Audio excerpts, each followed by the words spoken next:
So today we're talking about, our title is Liberation Theocracy. Isn't it funny how right when I start my sermon, I start getting a frog in my throat, like every week? Okay, don't know what that's about. Okay, so liberation theocracy. So we're gonna kind of define some of these terms, right? So it's kind of play on words here. Theocracy means a governmental system that is run based on a religious ideology. Here in the United States, we're supposedly famous for not having a theocracy. Whoops. But I was curious, like, what if other theologies that were at play, what if their values were the ones who were kind of defining politics right now? So first, we need to talk about what theology is. And I found it kind of funny that this is like my second to last Sunday this year preaching with you all. We're almost at the end of the year, and now I'm like, hey, what's theology? So here, or you see, as you've heard, we're multi-faith. And so the word theology can be kind of tricky. But it has a really interesting root. So theo, as many of you know, is the prefix that means like God. And it comes, you may have heard similar words in like Latin or Spanish. Dios, Dios in Spanish means God, theo means God. And these actually come from a Indo-Proto-European word, Deus. So you may have heard Deus as well, like Deus ex machina, God in the machine. But it's actually also related to Zeus. Deus, Zeus. And so when you see this image of God, the beardy guy in the sky with lightning, oops, you Zeused. Like that image of God is an ancient one, and it I really cracked Heather up there. That image of God as like a sky deity, that is, that's related to Zeus. We may just call it God now, but if you ever see a beardy guy in the sky, oops. It also is where we get words like deity, divine, and even day, right? He's a day god. Zeus was a god of the sky and day. So, today is Sunday. It's all up in our language. And so theology is a study, technically the definition is the study of God and God's relationship to the world. It could also be defined a little broader as the study of religious belief and the nature of divinity. Now, we're so multi-faith, sometimes people aren't comfortable with the word theology. It's not my favorite word either. I tend to use cosmology, like the study of the cosmos and nature and stuff like that. Philosophy is also in the ballpark. Why do we exist? Why are we here? But really, all of these words are just different versions that mean the study of kind of the big questions of existence. Why does anything exist? Why does it exist like this and not some other way? What are we as humans, and what are we supposed to do and not do? Like, all of those things are theological, philosophical, cosmological questions. And we don't have to accept every part of any idea in order to examine them. So we're going to be talking about theology today from liberation theology specifically comes out of the Christian tradition, but just because we're talking about that, even if that's not something you're comfortable with, I think there's stuff we can learn from it, and there's stuff we can apply to whatever faith backgrounds we are coming into the room with. So some examples of theology are questions like whether or not a guiding, sentient, personified force created and or guides existence, whether existence and whatever created it is inherently good or chaos or random. Questions like what happens after we die or when the world ends. And these subsets of theology actually have their own words. So that one about the end of the world is actually called eschatology. But that's a different sermon. Okay. So if I'm going to talk to you about liberation theology, then what does liberation mean as well? We hear the words liberal, liberation, liberty all the time, and we know they kind of mean freedom, but what does freedom even mean these days? I mean, it's changed a little bit. I don't know if you've noticed. Freedom, there's a couple different kinds of freedom. There's a freedom to do stuff. So the freedom to own property, the freedom to marry who you want, the freedom to do this, do that. And then there's also freedom from oppression, freedom from tyranny, freedom from religious requirements to hold office, for example. So there's different kinds of freedom that we're talking about. And sometimes the word freedom has kind of been co-opted lately to mean I get to do whatever I want and nobody can stop me. And that definition of freedom is always going to be a little bit tricky because there's always going to be people around you, nature around you. We can't do whatever we want and have a society. So what is a freedom that also recognizes the boundaries of other people? There's a movement in Christian theology, and it was developed mainly by Latin American Roman Catholics, that emphasizes liberation from social, political, and economic oppression as an anticipation of ultimate salvation.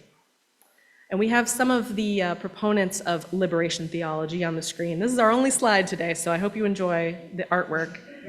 It's by Kelly Lattimore. If you haven't seen her stuff online, she does these great icons. So Gustavo Gutierrez was one of the Latin American Catholics who helped start liberation theology. And then people like James Cone, he was an African American who sort of blended a civil rights framework into it. So there's Black liberation theology. And then there's people like Dorothy Day, who were involved in the Catholic workers movement, who's also involved with liberation theology. But if you look back a little bit, the reason this arose, the reason a new kind of Christian theology with a liberatory framework arose, was because Christianity had become sort of synonymous with colonization. Christianity had been the force that was oppressing Latin America, that was telling them they can't practice their indigenous world, ways of religion anymore, going across the whole world and being missionaries to other people and telling them that the way they had always practiced and understood the world was wrong and primitive, and instead our way is the only way, which is also not the only way to be Christian. So this was a type of Christianity that was becoming a tool of power of colonialism, but that's not inherent to Christianity. Instead, these liberation theologians who loved their Christian heritage stressed that God, they understood that if you look in the Bible, God has what's called a preferential option for the poor, is how they phrased it. And preferential option means a priority, an emphasis, a focus on. So liberation theology prioritizes the powerless, the poor, the orphaned, the injured.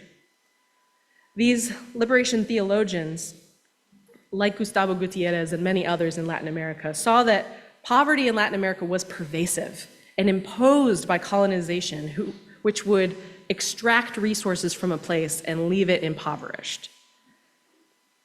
People like Dorothy Day, women in theology work, recognized sexism the world over that wasn't really getting talked about in mainline Catholicism.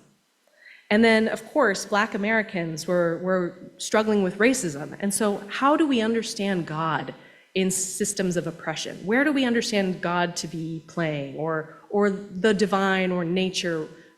How do we understand that oppression is happening, and what do we do about it? These were the big questions they were asking. So liberation theology takes an active and political religious stance. We have a lot of separation of church and state, and we should have some of those limits, but you kind of can't help to have your values leak into your politics. What you believe about the nature of the world is going to change how you behave. So they went for it. They said, okay, if we're gonna have theology leaking into politics and using its power over people, we're also gonna have a type of theology that helps lift people up out of poverty. And instead of focusing on charity, which had often been the way that church was interacting with the suffering in the world, instead they said, what if we change those oppressive conditions so that poverty isn't normal, so it isn't so common, instead of the Band-Aid solution of charity?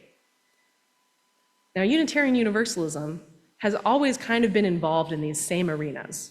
We were involved with what's called the social gospel movement here in the US in, I want to say, the late 1800s, early 1900s, which had very similar concerns. How do we help the poor? What do our values tell us about those who have nothing, those who have lost everything, those who are in need? And UUism has also been always involved with the civil rights movement. We haven't been perfect, but we have always been involved. And these branches of caring for the poor and resisting racial and sexual oppression, these have always been involved and sort of evolved into liberation theology. And then we see today that politics is pretty openly religious right now. I don't know if you saw in the news this past week, maybe last week, there was a town hall where an elected official was being asked how she could cut Medicaid, how she could make these big healthcare cuts that we're seeing in government. And somebody asked her, people are going to die. And she responded, well, we all die. Yikes, woof. And when people told her that was a really kind of cruel response to that concern for unnecessary death, and to say, well, everybody's gonna die sometime, she apologized by saying, she wrote and recorded a video of this apology saying, well, people should just accept Jesus Christ as their savior, and then you don't have to worry so much about death. So that's a big, blatant theological stance. And that's an example of how if your worldview says, well, life is kind of just a test to get into heaven, and so I'm okay with people dying unnecessarily, that affects the political choices that our elected officials are making. And not everybody agrees with that. Not everybody is banking on an afterlife. We want to fix the suffering here. We want to make heaven here. And that way of seeing the world, that sort of myopic, nihilistic version of Christianity, is not all that Christianity or religion can be. In Isaiah 1:17 in the Hebrew scriptures, there's this wonderful quote, "Learn to do right, seek justice, encourage the oppressed, defend the cause of the fatherless, plead the case of the widow."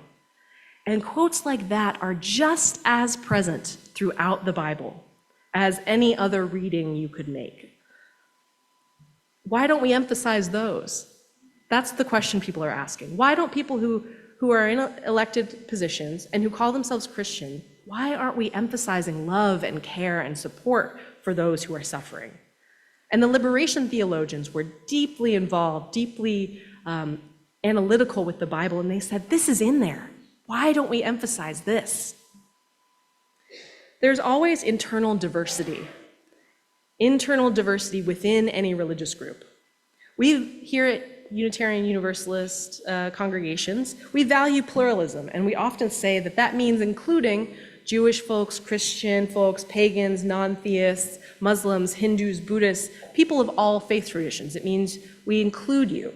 But pluralism also includes recognizing that there are many ways to be each of those things. So while we welcome anyone, we say that we welcome all people, but not all behaviors. Behaviors that would leave people suffering unnecessarily, dying early, we don't accept that. That's not okay with our values, with our theology. There are oppressive and liberatory strands throughout all the different religions. And often we have seen throughout history that structures of religion get used by power-hungry people who twist it, who use it as a tool, because spirituality is very powerful. Statements about how the world works and if the divine cares about us or not, these are big, big statements. People will characterize the divine as a tyrant in order to justify their own tyranny. They'll twist scriptures to justify cruelty, greed, poverty, and death, but more liberatory factions are always also at play. They're often more humble, since they aren't so power-hungry. They feed the poor, shelter the stranger, and bind up the broken.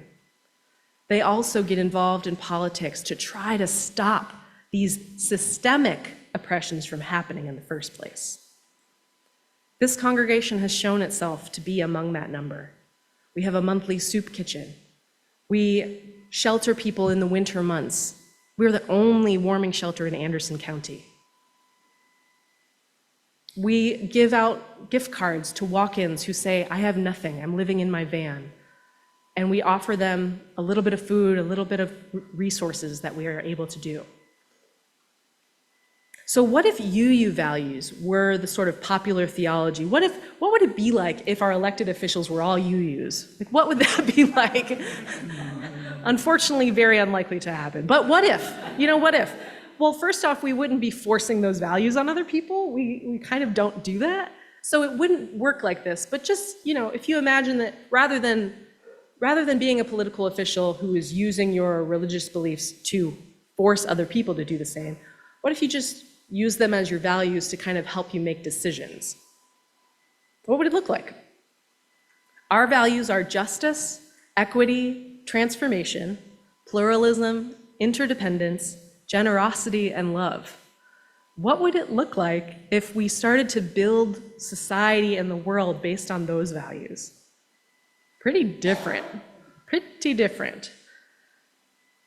I don't think we would be seeing the same level of hatred that we are seeing today. Even so, UUs are not perfect. We're humans. We have our own biases, our own concerns. But I wonder, in economics, instead of a winner take all, get all you can, hoard, become a billionaire, and that's winning the game, if the value of generosity was more at play, maybe there would be a limit to how much money one person could have. Radical, I know. Or a statement saying every person is entitled to a home before anybody else can have more than one home. Or maybe we shouldn't treat animals like objects. We're omnivores. We're gonna eat our fellow creatures, but they don't have to be tortured beforehand. What if we started to build our politics based on these values? What if we asked questions of our elected officials and said, hey, why aren't we operating with the recognition that the world has a lot of different types of people? It is a futile endeavor to try to get 8 billion people to be the same religion. It's never gonna happen. So why don't we just accept the plurality? Why don't we appreciate it like UUs do? We don't all have to believe the same thing, but we can share the world, share our values, work together to make sure that everybody has the basic needs met. So I wonder, what beliefs about the world and your place in it guide your choices on an everyday basis? I know that I have values that I say I believe, and then sometimes when I'm, stressed or hungry or whatever, I don't always follow them, and that's okay. The point is to know your values and aim towards them as often as you can, not to be perfect. If you've come here looking for perfection, I encourage you to change your mind. Do you believe that you are inherently worthy of well-being, or that you have to earn it? Do you think that the world is ending? Or that nature is resilient and clever, and that humans are collaborative and good? Do you know that you are connected to other people and ecosystems and the cosmos itself? Is that part of your everyday life when you're making decisions? Or what other beliefs might you have? And how might they help you make the big choices in your lives? I referenced the Star Wars TV show Andor last month, but I have to do it again because it's just so good. This quote is from a young man who writes a political manifesto, and he says, "The imperial need for control is so desperate because it is so unnatural. Tyranny requires constant effort. It breaks, it leaks. Authority is brittle. Oppression is the mask of fear."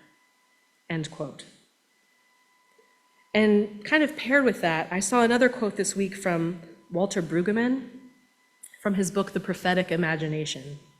And he says, "Thus, every totalitarian regime is frightened of the artist. It is the vocation of the prophet to keep alive the ministry of imagination, to keep on conjuring and proposing futures alternative to that single one that the king wants to urge as the only thinkable option." End quote. We UUs believe that there is no one right way. Totalitarianism, industrialization, and oppression are not sustainable. They break, they leak, And so they must end. I have faith that they will end. And as people of faith, people with integrity in our liberatory values, theologies, and philosophies, we can imagine more liberatory ways of life and continue the project that has been happening for thousands of years to build a more just and equal world. May it be so, and may we make it so. Now we've got another song for y'all.